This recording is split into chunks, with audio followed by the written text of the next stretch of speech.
নমস্কার বন্ধুরা, আজকাল আমরা প্রায় সময় রায়তা খেয়ে থাকি। বিরিয়ানি, পোলাও বা এমনি রুটির সাথেও আমরা রায়তা খেয়ে থাকি। তো আজকে আমি আপনাদের সামনে রায়তা বানিয়ে দেখাবো।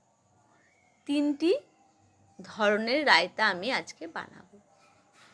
প্রথমটি আমি বানানোর আগে কিছু উপকরণ আমি কেটে নিচ্ছি।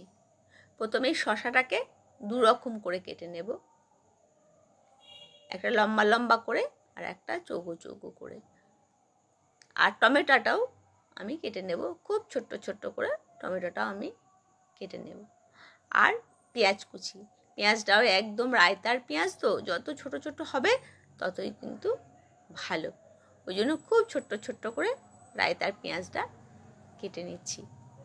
এখন গরমের সময় দই তো 12 মাস খাওয়াই ভালো, গরমের সময় আরও ভালো। আর 2টো কাঁচা লঙ্কা 2টো আমি ছোট্ট ছোট্ট করে এটাও কেটে নিচ্ছি।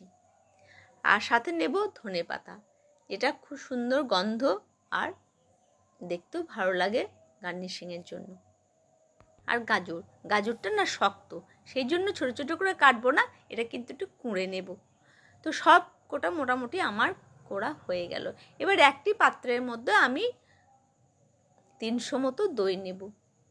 দই নেওয়ার পরে প্রথমে নুন দেব, যেটা আমরা রেগুলার নুন খাই নুন দেব, ব্ল্যাক সল্ট যেটা কালো নুন সেটা দেব।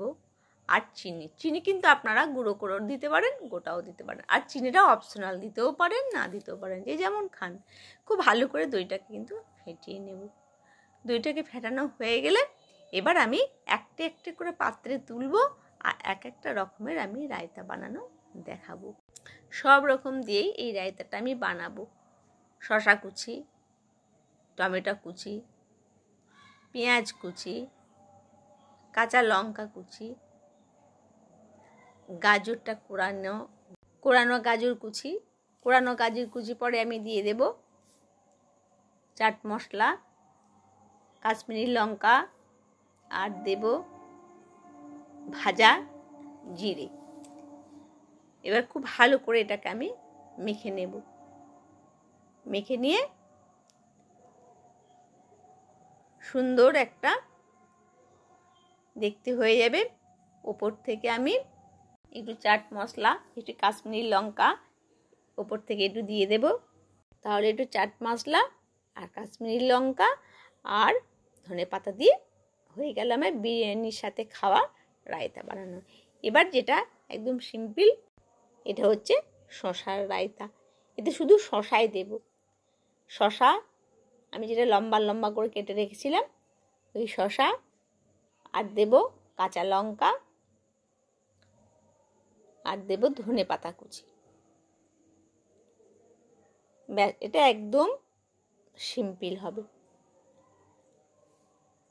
আর আমি দিয়ে দিলাম চাট মশলা আর একটু ভাজা লঙ্কার গুঁড়ো।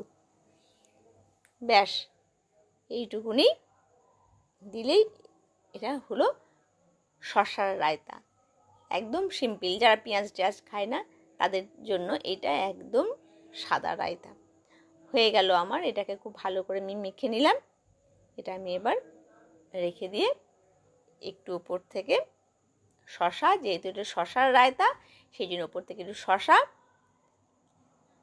আর একটু ধনেপাতা আমি দিয়ে সুন্দর করে সাজিয়ে দিলাম।